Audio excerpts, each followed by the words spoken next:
a única verdadeira antariana que participa neste colóquio, naquele sentido em que todos os outros somos infiéis ao Anterdecantal regularmente, ao passo que a doutora Ana Maria Almeida Martins é sistematicamente fiel ao seu estudo da vida e da obra de Anterdecantal, e a citação do trabalho dela é a citação de obras de referência nos estudos sobre Anterdecantal.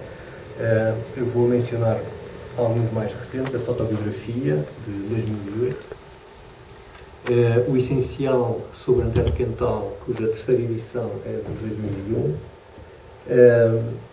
e um livro muito interessante, saído na editora Tinta da China, Anterdecantal e a Viagem à América, em 2011.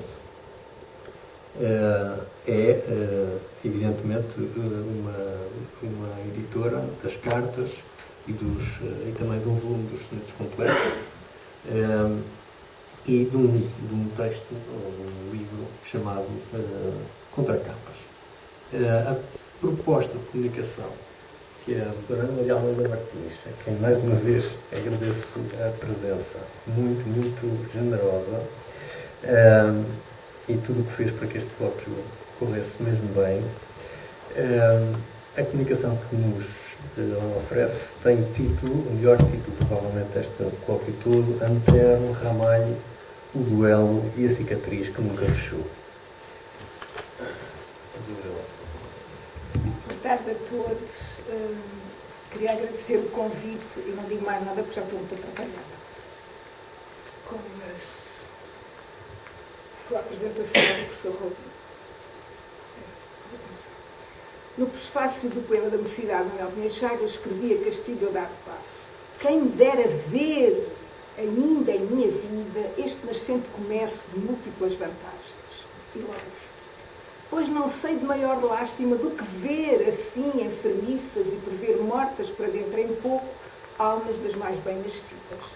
Depois, passando por cima de um largo conjunto de farpas cobardes e rancorosas, podemos ler: a respeito de um homem como Pinheiro Chagas não vejo perigo para pensar em voz alta. E quase a finalizar, nomeava Braga e Quental, de quem, pelas alturas em que voam, confesso, humilde e envergonhado, que muito pouco enxergo, nem atingo para onde vão, nem avento o que será deles afinal. Por Vieira de Castro digo o que o próprio Pinheiro Chagas nunca se lembrou de contestar-lhe, que é um talento verdadeiro, grandioso e exorbitante, e de um futuro que me parece muito cobiçável. Em jeito de nota de rodapé, convém assinalar este método conhecido e muito praticado, que consiste em elogiar insignificantes, fingindo ignorar os verdadeiramente notáveis. Vieira de Castro nem sequer entrou na polémica e ficou conhecido principalmente, não disse, por ter estrangulado a mulher. Em 1870, na casa onde ambos habitavam, na Rua das Flores, nome de rua esse, e só ele, que com toda a probabilidade terá inspirado anos mais tarde, por volta de 1877-78, um título importante da nossa literatura oitocentista, inédito até 1980. A tragédia da Rua das Flores, mas sem qualquer relação com o crime verdadeiro ali ocorrido. Voltando ao prefácio, fixemos, entre outras afirmações de Castilho, estas fundamentais para o desenrolar da polémica: vejo, não vejo, enxergo. Seria um modo de falar, mas de qualquer modo elas estão lá.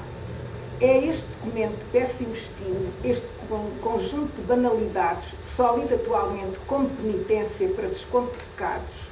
O retrocesso em relação à obra literária dos seus contemporâneos Garrett e Herculano é gigantesco, que Anterdecantal responde com o folheto de bom senso e bom gosto de carta ao excelentíssimo Sr. António Feliciano de Castilho, prestando com ele o favor dos favores ao seu antigo professor em Ponta Delgada, não o deixar enterrado no mais absoluto e merecido esquecimento, a exemplo do que se deu a muitos outros, entre os quais alguns mencionados no agregado prefácio, como Francisco Barreto, Leonel da Costa, Vasco Mozinho, Barreto Feio, Lobato Pires, Pereira da Cunha, esse filho mimoso, mas filho pródigo das musas.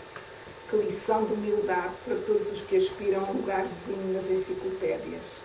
A lembrar que a posteridade é sempre muito cruelmente seletiva. Em 1942, ao analisar o folheto de resposta a Castilho, Manuel Bandeira viu nele o verdadeiro início da nossa modernidade literária. E diz: costuma apontar-se o Essa de Queiroz como modernizador da prosa portuguesa. Basta, porém, a carta Bom Senso e Bom Gosto para se provar que, se houve reforma da prosa portuguesa, ela já estava evidente no famoso escrito de Antero. Para Eduardo Lourenço, em Le Destin, Antero de Quental, Poesia e Revolução Sainte-Té, o legado de Antero está todo no corte, na ruptura com o mundo dito literário que encontrou e combateu. Verdadeiramente, foi a edição de Odes Modernas em agosto de 65, classificado pelo seu autor como a voz da Revolução, que provocou o elogio de Castilho a Pinheiro Chagas e, consequentemente, a própria polémica, pois ele bem pressentiu o perigo que soprava de Coimbra para a sua escola e para os seus seguidores. Relendo o Bom Senso e Bom Gosto, escrito aos 23 anos, não aos 25, os meus 25 anos, por extenso, não se trata de gralha, como se mais 2 anos de autoenvelhecimento lhe conferissem uma autoridade suplementar, encontramos uma das passagens que indignaram os afilhados do pérfido e ultrapassado Castilho. Sim, excelentíssimo senhor, eu não sei se Vossa Excelência terá olhos para ver tudo isto. Cuide que não. Porque a inteligência dos hábeis, dos prudentes, dos espertíssimos é muitas vezes cega, em faltando uma coisa bem pequena que se encontra nos simples e nos humildes, a boa-fé. Era também uma maneira de falar. É curioso que a contribuição de Teófilo Braga às teocracias literárias, onde o futuro Presidente da República, com o habitual requinte que se lhe reconhece, tendo sido deselegante, descaridoso e direto, não mereceu grandes reparos, ou praticamente nenhuns. Digamos a verdade toda, o Sr. Castilho deve a sua celebridade à infelicidade de ser cego. Mas como se fez esta celebridade? Do mesmo modo que os insetos formaram a enorme cordilheira dos Andes. Como a defecação dos pássaros forma ilhas no meio do mar. A reputação do Sr. Castilho acaba com a sua vida. Nenhum dos seus livros vai à posteridade. Porém, Antero já era considerado um homem perigoso, um homem a abater. Redigira, em 1862, aos 20 anos, o Manifesto dos Estudantes da Universidade de Coimbra à Opinião Ilustrada do País, aclamar a Garibaldi, deixando na sombra Vitório Emanuel, o futuro rei da Itália unificada, na recepção da Academia ao Príncipe Humberto de Savoia, seu filho, e, além do mais, cunhado do nosso rei Dom Luís. Levar atrás de si os estudantes embarcados no comboio para o Porto, em protesto contra o envio das tropas de Lisboa para os meter na ordem, abandonar, juntamente com os colegas, a sala dos cabelos, onde se celebrava a abertura solene das aulas, deixando o reitor a discursar para os lentes e a ouvir gritos de "Viva a liberdade!" provenientes do pátio da universidade, era neto, filho e sobrinho de maçons, logo ele também o seria, o que não é verdade, mas é como se fosse. Sem esquecer a sua já importante produção literária espalhada por jornais e revistas e mesmo em volumes autónomos, entre os quais os Sonetos de Antero, em 1861. No seu folheto, centrou-se numa análise literário-política progressista e bem fundamentada. E não fora essa sua resposta a Castilho, não teria havido qualquer polémica literária. No caso, a nossa ainda hoje maior de sempre, mais de 150 anos passados, e por isso o transformaram no alvo para onde a maior parte apontou, durante cerca de 7 meses, através de mais de 40 intervenções, quase todas contra si, porque poucos o defenderam então. Castilho declarara no final do prefácio, sabendo que lançava um desafio, o que pensava e sentia expendia-o. Lá brigar não brigo, que tenho mais que fazer. Mas pela consulta à sua correspondência, principalmente com Camilo Castelo Branco, e ansiando pela preciosa ajuda do escritor, desmente-se de forma concludente esta resolução. Os fadistas de Coimbra, os 2 bácoros que chafurdam por Coimbra, Teófilos Bragantes e Quentais imundos, são a prova. Ramalho Ortigão entrou na polémica quando publicou o opúsculo Literatura de Hoje, logo oferecido a Castilho como uma floreada dedicatória. ao seu inigualável mestre, o excelentíssimo Sr. António Feliciano de Castilho, em testemunho de lealdade literária, oferece respeitosamente o autor. É certo que terá procurado assumir uma posição um tanto equidistante em relação a ambas as partes, criticando inclusive a Castilho por este defender no pós-fácil que o ministro do Reino poderia nomear interinamente e sem concurso, já então, Pinheiro Chagas para professor da cadeira de Literatura Contemporânea do curso Superior de Letras em Lisboa. Mas o verdadeiro ataque foi obviamente dirigido a Antero num ajuste de contas com provocações de toda a ordem, nomeadamente de índole política. A bandeira que o Sr. Quental vem hastear com as suas mãozinhas tenras no sol do país mais livre e mais liberal do mundo é a mesma que o domínio do terror arvorou em França entre os 200 cadafalsos em 1793. E, por fim, o ataque puro e duro, esquecidas as afirmações de ordem, digamos, oftalmológicas, feitas pelo próprio Castilho, repitam-se, vejo, enxergo ou não vejo, o que o colocava em pé de igualdade com os outros mortais que viam. Se o Sr. Quental já sabia de antemão, como afirma, abrindo aí margem para novo insulto, que o Sr. Castilho é velho e cego, levará a bem dizer-lhe o Sr. Quental, que maculou o Sr. Quental, os seus 25 anos, também por extenso, com a mais torpe das nódoas que um mancebo pode lançar no seu caráter, a cobardia. Antero não aceitou a empolada, despropositada e injusta acusação de cobardia e partiu imediatamente para o Porto, escrevendo de lá a António de Azevedo Castelo Branco, nos últimos dias de janeiro de 66. O caso era cómico e não trágico. Ramalho Ortigão escreveu insolências bastante indignas a meu respeito num folheto a propósito da sempiterna questão Castilho. Eu vim ao Porto para lhe dar porrada. Encontrei, porém, o Camilo, o qual me disse que adivinhava o motivo da viagem e que antes das vias de facto ele iria falar com o homem para ele dar satisfação. Aceitei. A explicação, porém, do dito homem pareceu-me insuficiente e o duelo ficou entre os dois decidido. Ontem, continuava Antero, já os jornais anunciavam um duelo entre os senhores fulano e fulano, que cancã. Entretanto, Camilo, qual deliciosa personagem da revista O Vaudeville e mesmo de agente duplo de cá para lá e de lá para cá, informava Castilho em 26 de janeiro. Chegou aqui o Antero com o propósito de deslombar o Ramalho, mas informava depois estarem já escolhidos os padrinhos para o duelo e concluía: Ramalho escolhe a arma, creio que se picarão a florete. Castilho não cabia em si na expectativa do resultado, como escreverá a Camilo. Tomara já saber o desfecho da tragicomédia, que nascera por sua causa e em sua defesa. Há de ser provavelmente o costume. Vão dar um passeio ao campo para abrir o apetite e voltam muito manos para uma casa de pasto a almoçar costeletas de um seu semelhante criado com bolota. E eu ainda estou para ver qual dos dois é o mais javardo, se Ramalho, se o Quental. Ora, Antero considerava-se muito inferior a Ramalho, que tinha fama de grande esgrimista, e sentia-se de antemão vencido. Por isso, como recorda o seu conterrâneo e amigo João Machado Faria e Maia no In Memoriam, resolveu atestar pelo menos a sua coragem por uma vigorosa ofensiva e, deslumbrando Ramalho com um rápido sarilho, furou de um só golpe ao primeiro dégagé d'avant-bras o braço e a fama do adversário. Ramalho era por todos considerado um vencedor antecipado. E como nos recorda Ricardo Jorge, ninguém foi capaz de apostar um pataco pelo ilhéu esgroviado que se atrevia a desafiar um tripeiro genuíno, um Aquiles que, com um piparote do mendinho, ia atirar de cangalhas o chupado vate. O chupado vate era lindíssimo, como podem ver ali nos cartazes. A derrota de Ramalho constituiu uma surpresa geral. Parecia impossível que o gigante Golias se tivesse deixado jarretear pelo lírico David. Anos mais tarde, lembra ainda Ricardo Jorge, como Ana Plácido questionasse Antero acerca dos seus conhecimentos de esgrimista, ele lhe teria respondido risonho que se exercitara algumas vezes num quintal em Coimbra com os companheiros, floreteando talos ressequidos de couve galega. Naquele dia, 8 de fevereiro de 1866, o jornal portuense, o Nacional, põe um ponto final num litígio com o título O Último Argumento, que está todo ali na exposição, só vou ler três frases.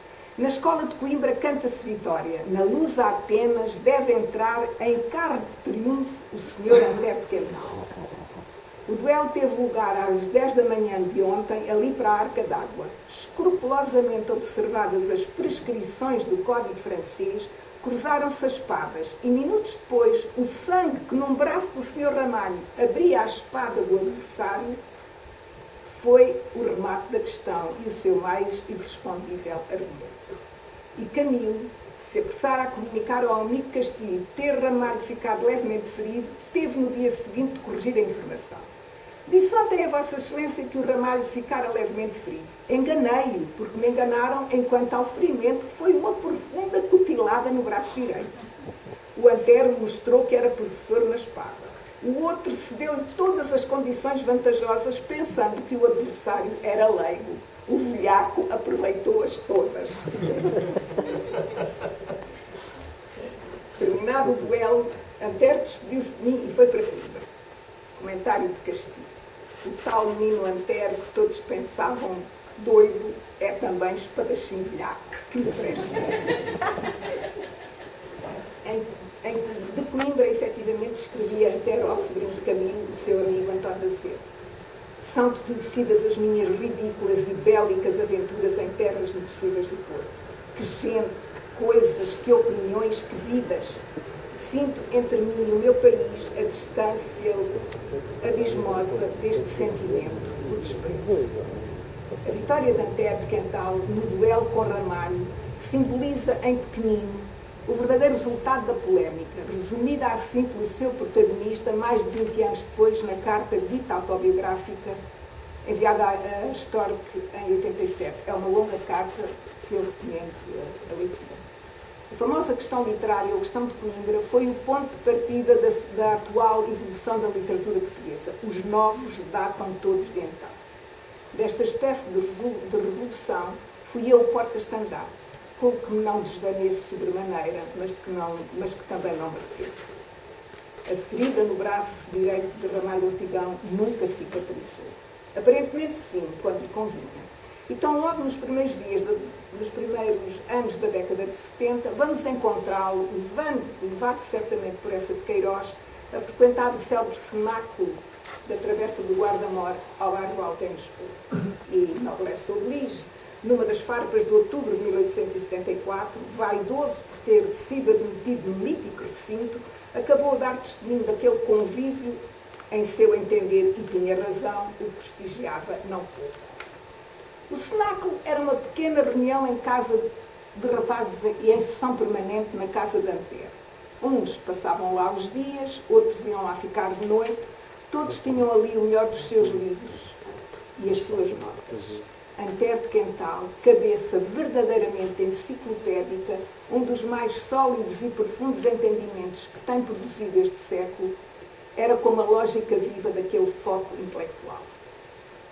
É também pela mão dessa que Ramalho se encontrou no verão de 1884 com Antero, Oliveira Martins e Guerra Junqueiro nos jardins do Palácio de Cristal, no Porto, figurando assim na fotografia de conjunto que os agrupou e ficou conhecida como o Grupo dos Cinco, onde ele realmente testou numa pose teatral e fútil de, perdoem-me, mas é a minha ideia, de conquistador barato, que era o que ele era. E no início de 1886, o mesmo Essa, com uma assinalável falta de perspicácia, por vezes a amizade também cega, aguardava com impaciência, expressa em várias cartas, a Oliveira Martins sobretudo, a publicação de sonetos completos, que só em agosto haveria de chegar às livrarias, e não achou nada mais apropriado do que escrever a Ramalho. Temos agora aqui Santo Antero, que vai publicar, ou antes, deixar publicar pelo Oliveira Martins, a sua coleção de sonetos, sem que de modo algum iluda a amizade que todos votamos a Santo Antero. Eu parece-me, e a você lhe parecerá de certo, que este livro é dos mais belos livros de poesia, no alto sentido da palavra, que jamais se publicou em língua moderna. Você, crítico e artista, vá parando a sua melhor pena. Tem ali grandes coisas a resolver. Obviamente, Ramalho nada escreveu. Também seria exigir muito a um pobre homem que nunca esteve à altura de se poder pronunciar acerca de um livro como Sonetos Completos, e nem sequer compreendê-lo. E como poderia o seu nome figurar lado a lado com o próprio Essa, com Oliveira Martins, com Carolina Micaelis, Vilhelm Storck, Tomás Ocanizar, Miguel de Unamuno, Juan Valera, Manuel Curras Henriques, Maria Amália Vaz de Carvalho, Marco António Carmini, Edgar Cristóteles, para só mencionar alguns contemporâneos. Finalmente, depois de 11 de setembro de 1891, Ramalho deixou de ter necessidade de fingir, mas a cicatriz continuava a doer. No importante espólio literário de Luís Magalhães, na Biblioteca Nacional de Portugal, existem numerosas provas do alívio de Ramalho pela não presença física do seu antigo adversário de armas. É o próprio Luís Magalhães que numa carta de março de 1893, recorda ao vencido da Arca d'Água o compromisso tomado para escrever um texto destinado ao In Memoriam de Antero, já em processo de edição. Mas os meses passados, Joaquim de Araújo informava ao coordenador do livro ter Ramalho declarado que o Antero nunca o comovia, não o comovia, nem nunca comovera. Talvez não fosse verdade, talvez uma intriga. E Luís de Magalhães, questionando Oliveira Martins, recebeu dele a seguinte resposta: com efeito, o Ramalho disse-me não o que o Araújo refere, mas umas opiniões muito esdrúxulas, atrás das quais eu vi pouca simpatia. Compreende-se, pois entre o feitio cénico do Ramalho e do nosso chorado Antero não havia de certo pontos de contato. Portanto, a minha opinião é que você desista do Ramalho. O livro não valerá menos por lhe faltarem umas linhas de funitim literário. Funitim literário. E é por estar tão perto de nomes maiores da nossa literatura decentista que Ramalho logra ainda alguma pouca importância, destino comum dos que gravitam nessas órbitas, os ramalhos, ramalhudos e afins. Antero de Quental foi o vencedor do duelo e da polémica, e assim continua, um vencedor. Ele é, nas palavras de Eduardo Lourenço, um dos nossos raros heróis culturais e um desses mediadores da revolta em espírito, esses cruzados da utopia, como são os intelectuais dignos desse nome. E quem em Portugal foi mais que Antero?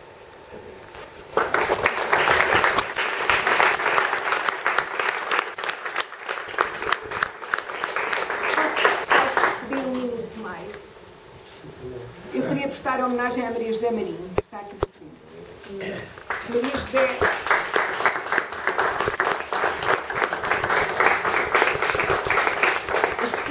Os mais novos não podem imaginar o que é copiar à mão 4 grossos volumes, porque não havia fotocópias na altura. É uma coisa que só se faz por amor. Só uma mulher é que pode fazer uma coisa destas, porque eu não estou a ver homem nenhum a copiar à mão 4 grossos volumes para a mulher fazer o prefácio. E nessa primeira edição da Questão Coimbra, de Bom Senso e Bom Gosto, só o Alberto Ferreira tem o nome na capa. Está fora de causa a importância do prefácio de Alberto Ferreira, e o nome dele não vale a pena estarmos aqui a referi-lo, todos nós o conhecemos, estimamos e admiramos. Mas, e lá no finzinho da folha de rosto, a letra pequenina dizia: recolha notas e bibliografia por Maria José Marinho. É extraordinário. Na reedição da obra, em 1980, entre 85 e 89, na imprensa nacional, já com Vasco Graça Moura, é óbvio que ele não deixaria uma coisa dessas, e, portanto, essa edição já tem na capa Alberto Ferreira _ Maria José Marinho. Mas todos nós, desde 65 até agora, quem quer trabalhar sobre a questão coimbra, Bom Senso e Bom Gosto, tem que ir obrigatoriamente àquele trabalho feito em circunstâncias muito difíceis, porque, aliás, está ali na nossa exposição, aqueles primeiros volumes grossos, todos copiados à mão pela Maria José. Obrigada, Zezinha.